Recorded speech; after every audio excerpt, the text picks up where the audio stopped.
सिरसाट साहब, आज जो निवेदन दिया गया डिविजनल कमिश्नर को, क्या डिमांड है आप लोगों की?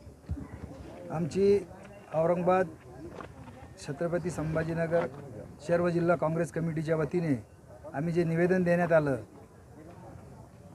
ज्या जातीवादी माथेफिरूंनी परभणी येथे कालच जो घटनेचा अपमान केला, खरोखर आता मला असं वाटते अजून 4 दिवस नाही झाले, काही जातीवादी सरकारनी त्यांची चुणूक दाखवून दिलेली आहे।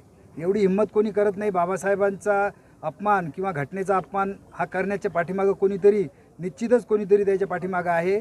आणि वारंवार जर अशा पद्धतीने जर अपमान होत असेल, त्यांचे आमदार खासदार असे जाहीररित्या बोलतात तरी सुद्धा त्यांच्यावर कारवाई करीत नाही आहे, निश्चितच याचा अर्थ की त्यांना त्यांचा पाठिंबा असतो।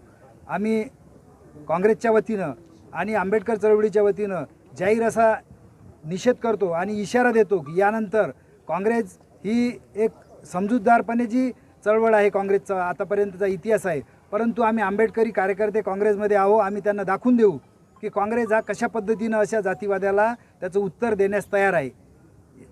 आज या काँग्रेस कमिटीचे सर्व पदाधिकारी सिनियर आलेले आहे। आम्ही आयुक्तांना असेच बोललो की हा आमचा मेसेज आम्ही सरकारकडे पाठवा की औरंगाबाद छत्रपती संभाजीनगरमध्ये ही इशारा म्हणून हा निवेदन देण्याची आम्ही तयारी दाखवलेली आहे। जर कारवाई झाली नाही तर याचे पुढे काय करणार? आम्ही रस्त्यावर उतरू आणि तीव्र प्रकारात हा याचा निषेध करू। परभणी जनतेला काय तुमचा संदेश आहे? परभणीच्या जनतेला एकच सांगतो की सगळ्या माता बहिणींनी तरुण वर्गांनी माथेफिरू जे आहेत त्यांना तसे सध्याच उत्तर न देता आपण शांततेच्या मार्गाने सनदशील मार्गाने आपण तो प्रकरण पार पाडावं आणि जसा जसा वेळ येईल त्या पद्धतीने आपण त्याचे उत्तर देऊ।